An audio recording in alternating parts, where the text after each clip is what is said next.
com você, desta vez para falar sobre o mercado imobiliário. Não vamos apresentar lançamentos, empreendimentos, vamos falar um pouco, gente, sobre as leis, né, as leis regulamentadas, né? Vou falar um pouco das personalidades que estão envolvidas nesse mercado, né, que não para de crescer, o nosso mercado cearense, nosso mercado brasileiro.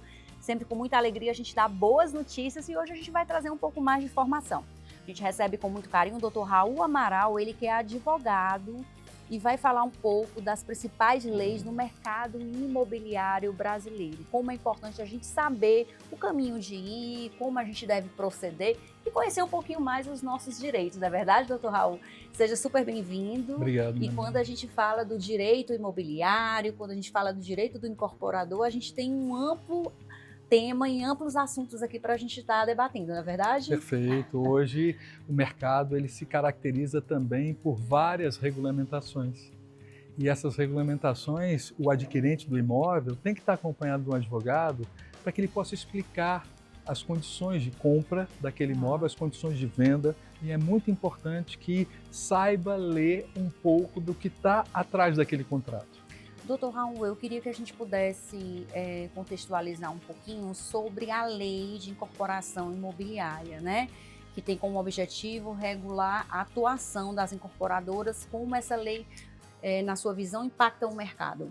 A lei de incorporação imobiliária, ela garante aos adquirentes que aquilo que foi prometido no memorial de incorporação registrado em cartório será cumprido. Tanto é que o registro de incorporação não é exigido quando o imóvel está pronto. Porque ele visita o imóvel e sabe que aquele quarto está ali, é do tamanho que está ali, da forma como está.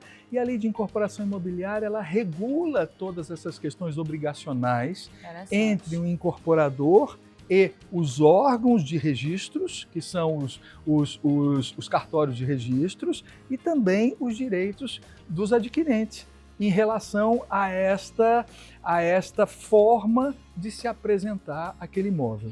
A gente escuta muito falar, chegando a perguntinha aqui também da nossa produção, da lei do distrato, né? Uma das leis assim, mais recentes no mundo jurídico, né?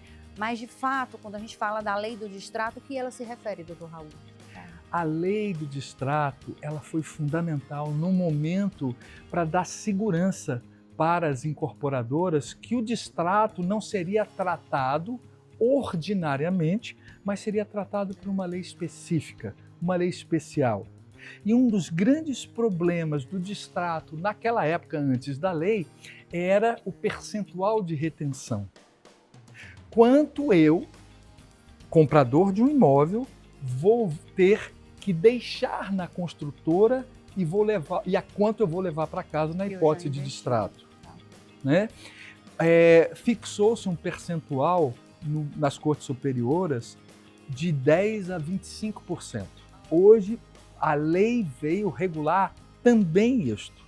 A lei do distrato veio, lá no artigo 67A da lei, dispor que se a construção está sob o regime do patrimônio de afetação, se eu coloco aquele patrimônio afetado só a esta negociação, só a este empreendimento, tá? Ele não se comunica, por exemplo, com outras dívidas da construtora, só com este empreendimento eu posso reter até 50%. A lei diz que se tiver patrimônio afetado, onde há mais garantia do adquirente, eu posso reter até 50%, mas não os 50%. Se eu não tiver patrimônio afetado, o limite que a lei estabelece são os 25%. Gente, é muito importante, né, esses dados, essas informações, né, o que assegura, o que não assegura, a gente vai trocando essas informações, não só de lançamento, de empreendimento sobrevive o nosso quadro, a gente realmente tem um compromisso com o pessoal de casa de trazer sempre muita informação. Mas, para finalizar, eu queria que você pudesse atualizar o nosso telespectador que está pensando em comprar um imóvel, né? Ou então um incorporador que está nos assistindo, né? Como é importante para os dois lados esse acompanhamento jurídico, né? Esse cuidado, tanto na compra como também no aluguel. Eu vou alugar um ponto comercial, como é que funciona meus direitos, né? como é que esse acompanhamento jurídico pode auxiliar esse empresário, esse incorporador, quem está nos assistindo em casa e está pensando em fazer um grande, pequeno negócio ou até mesmo adquirir o imóvel dos seus sonhos, doutor Raul? Correto, essa pergunta é importantíssima porque coloca a gente nivela com os países de primeiro mundo. Existe uma série de questões que precisam ser explicadas ao adquirente na hora da compra e venda. Perfeito. Ele precisa entender que na hipótese de resolução ou rescisão do contrato, vou falar numa linguagem não tão técnica, mas na hipótese de desfazimento do contrato, Tá.